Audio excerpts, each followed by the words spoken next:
தமிழ் மக்களுக்கு வணக்கம். இன்னைக்கு நம்ம பார்க்க போகிறது சௌ சௌ கூட்டு. இதுக்கு தேவையான பொருள் ஒரு சௌ தோலை பீல் பண்ணிவிட்டு க்யூபாக கட் பண்ணி வச்சுருக்கேன். ஒரு கப்பு சின்ன கப் அளவு பாசிப்பருப்பு, தேங்காய் ஒரு கப் தேங்காய், 3 வத்த மிளகா, நீங்கள் பச்சை மிளகா போட்டுக்கிறதுனாலும் போட்டுக்கலாம், ஒரு அரை டேபிள் ஸ்பூன் மிளகு, அரை டேபிள் ஸ்பூன் ஜீரகம். அடுப்பை ஃபஸ்ட்டு பற்ற வச்சுக்கிறோம். கனமான பாத்திரம் வச்சோன்னா நமக்கு இது வேகரைச்ச சீக்கிரம் சூடாகாமல் இருக்கும். ஏன்னா நான் குக்கரில் தான் வைக்க போகிறேன். குழந்தைங்களுக்கு இது குழஞ்சா தான் பிடிக்கிறது, இல்லாட்டின்னா அதை சாப்பிட மாட்டேங்கிறாங்க. சௌ போட்டேன், அதோட பாசிப்பருப்பையும் போட்டு,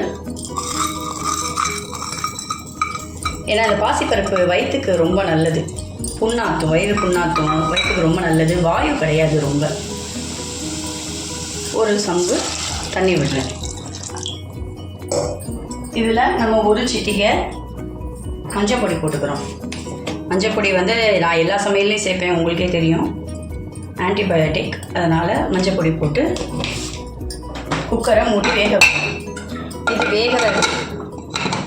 வேகிற சமயத்தில் நம்ம தேங்காய், மிளகாய், ஜீரகம் இதெல்லாம் அரைச்சி வச்சிடலாம். இப்போ தண்ணி விட்டு நல்லா நல்லா அரைச்சி வச்சுருக்கேன்.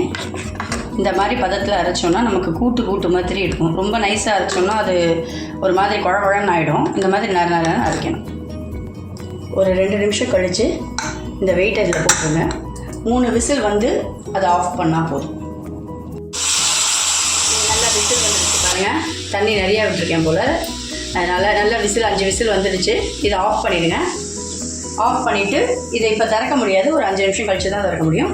திறந்ததும் அடுத்து பண்ணலாம். 10 நிமிஷத்தில் இது ரெடி ஆகிடுச்சு.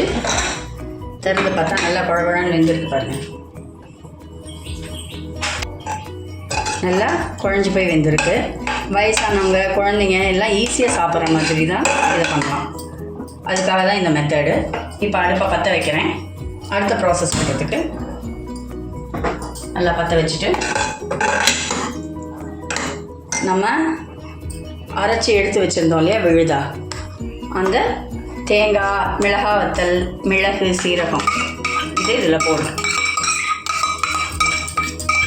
ஏன்னா இதெல்லாம் பச்சையை அப்படியே அரைச்சிருக்கோம். ஸோ கொதிச்சாதான் அந்த ஸ்மெல் போகும், டேஸ்ட் கிடைக்கும். அதுக்கப்புறம் இதுக்கு தேவையான அளவு உப்பு. இதுக்கு தேவையான அளவு உப்புன்னு நான் 1 ஸ்பூன் போடுறேன்.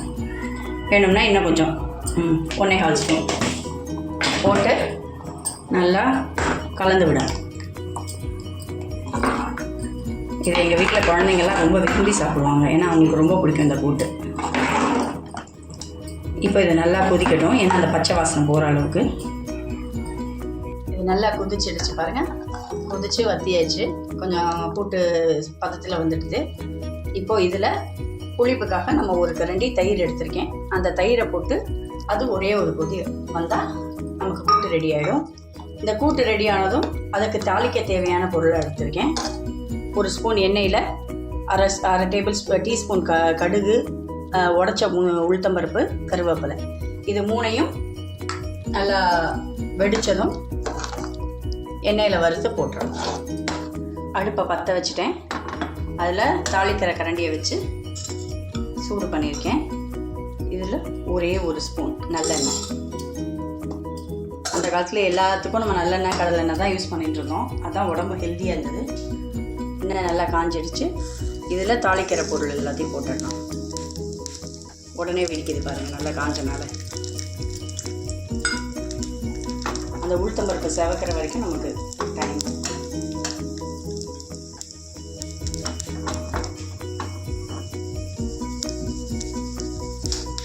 அப்பப்போ திருப்பி விட்டால் தான் அது நல்லா சிவக்கும் எல்லா பக்கமும். உளுத்தம்பருப்பு நல்லா திறந்து கடுகெல்லாம் வெடிச்சிடுச்சு. ஆஃப் பண்ணிவிடுவோம். இப்போ அங்கே கூட்டு கொதிச்சிடுச்சான்னு பார்க்கலாம். கூட்டும் அரை கொதி வந்தாச்சு. இப்போது இதில் தாளிச்சை போட்டோன்னா சுவையான சௌ கூட்டு ரெடி. இதை எல்லோரும் வீட்டில் செஞ்சு பாருங்கள். எல்லாருக்கும் விரும்பி சாப்பிடலாம். தேங்க்யூ.